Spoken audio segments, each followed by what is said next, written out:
Hello everyone, this is Samirian, and today's tutorial is going to be on counters.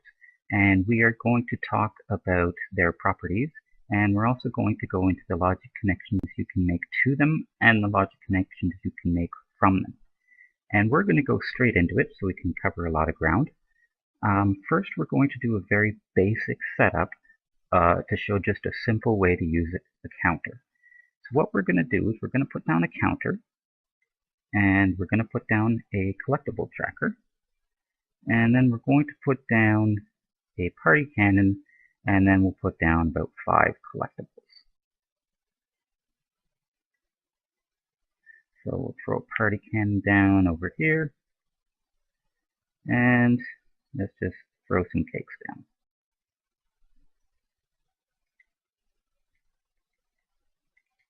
5 cakes. Okay, so with a counter, in this first demonstration, we're just going to go into some of the properties of the counter. We'll get more in depth as we go along. But for now, we're just going to talk about target count and visible display. Target count is the count you want this counter to go to before it creates this target reached message. So in this demonstration, we have 5 collectibles down. So when this counter reaches the number 5, we're going to want it to send a trigger message out that target reached. And this second property, visible display, on or off, it's simply, if you have it on, the counter will show every time the count changes. If you have it off, the player will never see the counter. So for right now, we're going to leave it on so you can see the counter at work. And we are going to make a connection to it from the collectible tracker. And all we're going to say is when a collectible is collected by player, we'll go with any. If anyone collects a collectible, we want to increment this count. Now, here there's 4 possible inputs you can send to the counter. For right now, we're just going to talk about increment and decrement, and it's as simple as it sounds. You can choose a number between 1 and 10 to either increase or decrease this counter. So we are going to want to increase our counter by 1 every time we pick up one of these collectibles, one of these cakes. And when we reach the number 5, which we have set our target count to, we are going to get a target reach message. And so when we hit count of 5, we just want some fireworks. And really, for very basic use of the counter, that's all there is to it. I'll pick up 1, 2, 3, 4, and when I pick up this last collectible, that counter will send off the target reach message because it's set to 5, and that party cannon will fire off. And it's as simple as that for some very basic counter usage. Now,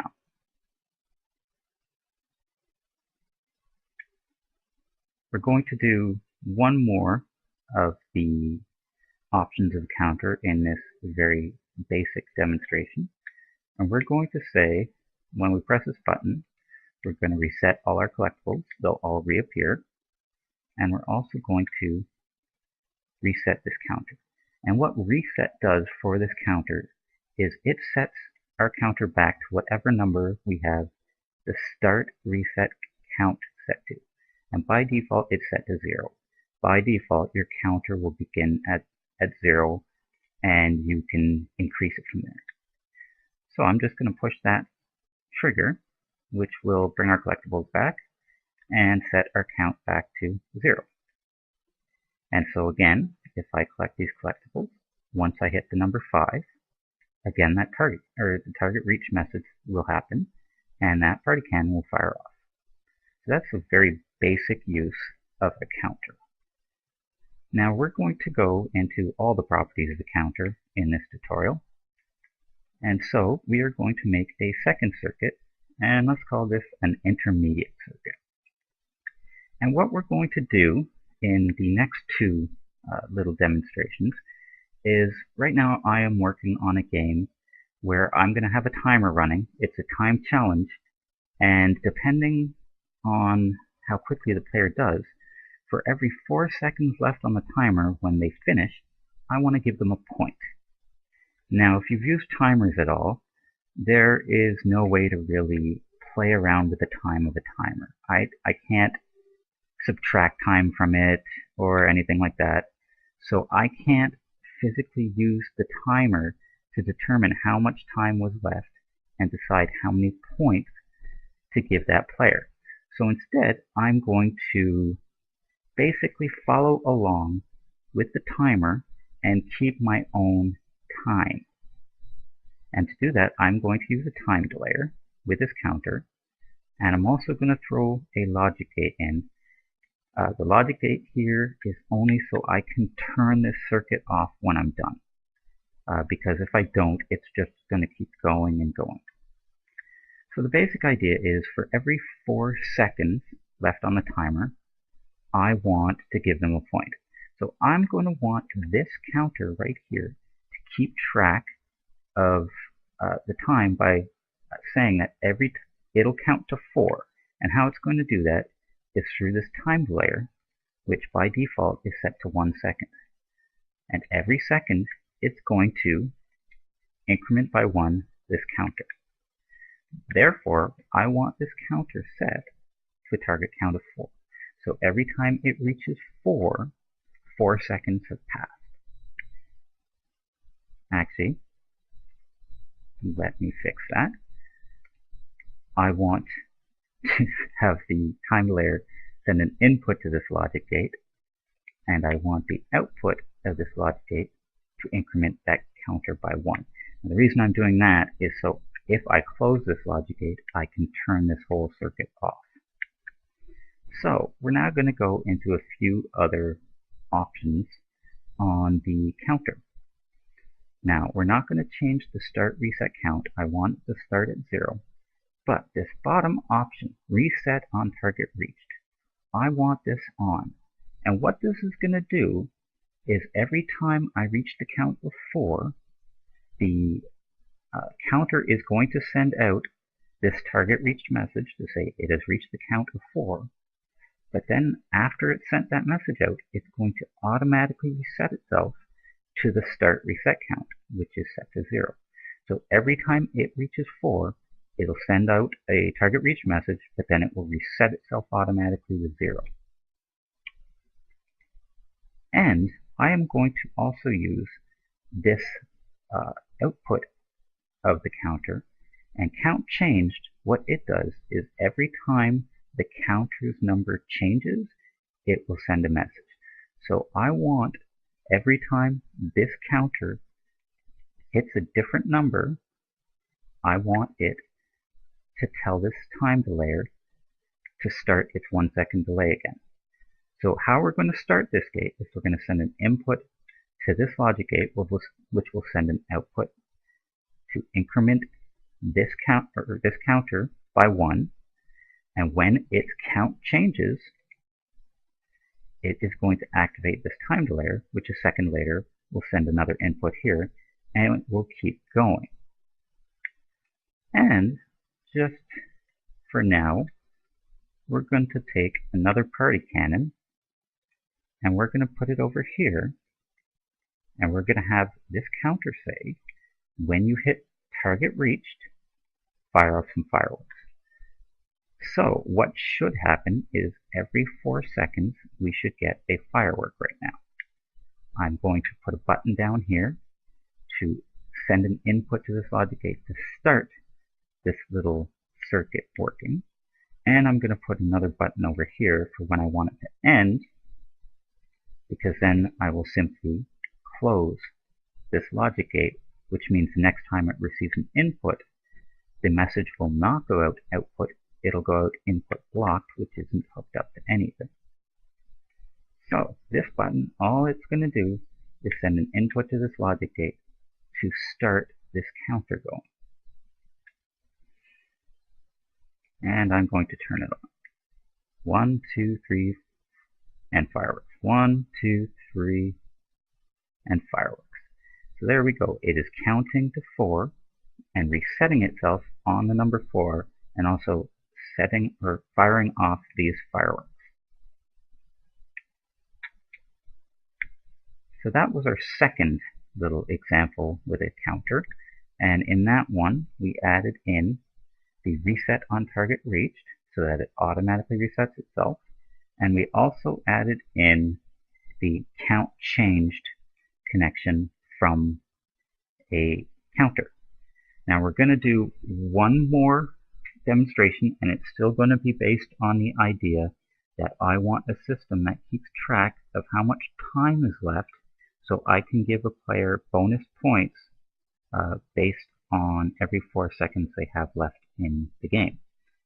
And I also want to show you all of the connections we haven't used yet. We haven't used zero, reached, iterations, cycled, iteration, process complete. We haven't used any of these, but we are going to use them in this next example. So for this next example, we again need a counter. Now this counter, we're going to do quite a few things a little differently this time. In this example, or in this counter, I don't care what the target count is. I'm not going to be using the target reached message. It doesn't affect me at all. What I am going to be doing is changing the start count. And the start reset count is the number that this counter starts at.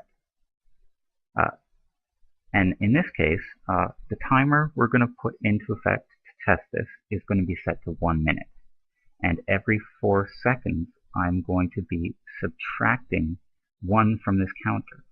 So with some basic math, we know that 60 divided by 4 is 15. So I'm going to set the start count of this timer, or this counter, to 15. And then every time this target reached, or every time 4 seconds has gone by, I am going to send a message from this counter's target reached, which is right now firing off this party cannon, which we are going to stop it from doing. But every time the 4 seconds is reached, we are going to decrement by 1 this counter. So it's going to start at 15, and every 4 seconds it will subtract by 1. Now, we need to throw in a few more things so we can completely use every function of a counter. So what we're going to do is we're going to throw in a scoreboard.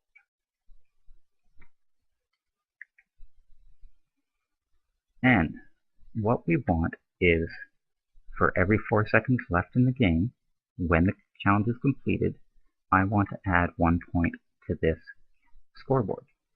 Now, the beautiful thing about a counter is they have thrown in what in a programming language would be called a for loop. And that is based on the iteration cycled. Now, what happens with iteration cycled is it is going to send a signal out on this iteration cycled trigger however many times that this counter's number currently is. So if this counter is set to the number 7 when we start the iteration cycle, it is going to send a signal out of this iteration cycle 7 times in a row. So we are going to use this iteration cycle to say increment player score by 1. So every this counter starts at the number 15. Every 4 seconds, this counter will subtract 1 from this counter, and when the challenge is over, whatever the value of this counter still is when the challenge is over, it is going to increment the scoreboard by 1 for each count that is still in this counter. So we're going to have to put in a way to test this.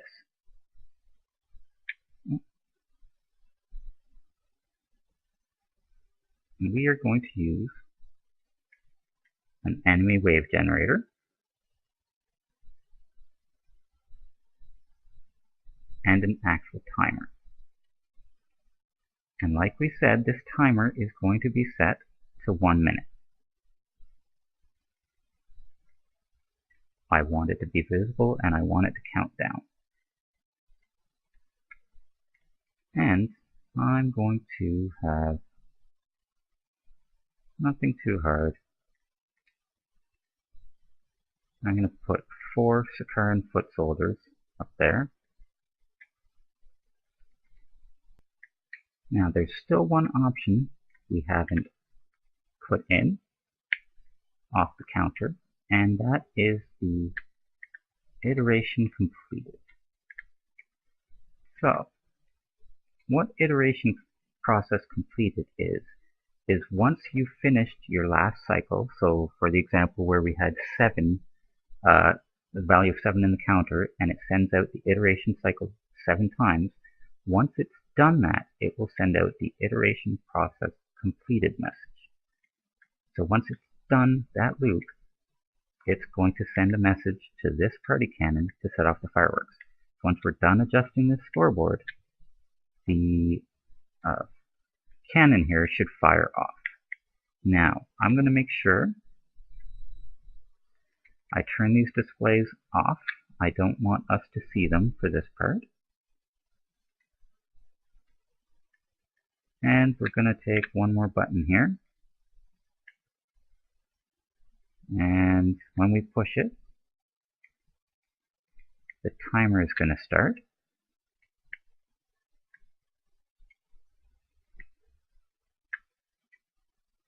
We're going to generate the wave. And since we started that timer and we want to keep track of our own time, I want to send an input to this logic gate. And I've already reset this logic gate and this counter just to make sure this whole thing's going to work.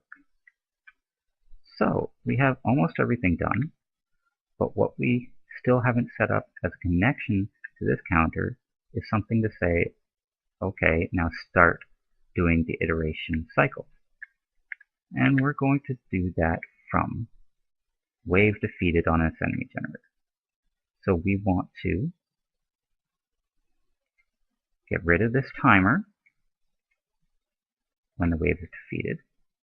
We want to close this logic gate to stop this 4-second counter from going. And most importantly, we want to iterate through current count. And that will begin the iteration cycled process.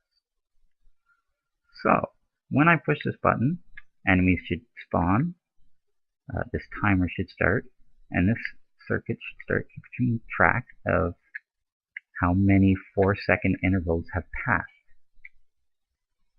Alright, so we are going to push this button to test out the circuit. I've turned this counter's display back on just so we can make sure it's actually doing what it's supposed to be doing as we go along. And let's spawn these enemies and see what happens. So 4 seconds passes and that counter dropped in count. And again it dropped, and once we get to 48 it should drop. So it is tracking the time fairly well right now. 44 it dropped. Let's just wait till 40 and it dropped again. So now it should iterate 10 times to this scoreboard. So that scoreboard should hit 10, and then this party counter will go off after it's hit 10. Now you notice it doesn't go incredibly fast, the iteration cycle. It's pretty slow. We've hit 10, and then the process is completed. It is finished. There goes our fireworks. So that is the properties and logic connections of a counter. You will notice I did not attach anything during this to the zero reached, but zero reached is a very simple connection. It is just if you are subtracting a score from your counter, once the counter reaches 0, it will trigger off an event, is all that that logic connection does. It's like target reached, except it's an extra 1 for if you hit the number 0. So I hope this has been helpful to you, and feel free to leave me any questions or comments. Again, this is Sumerian, and this was the tutorial on counters.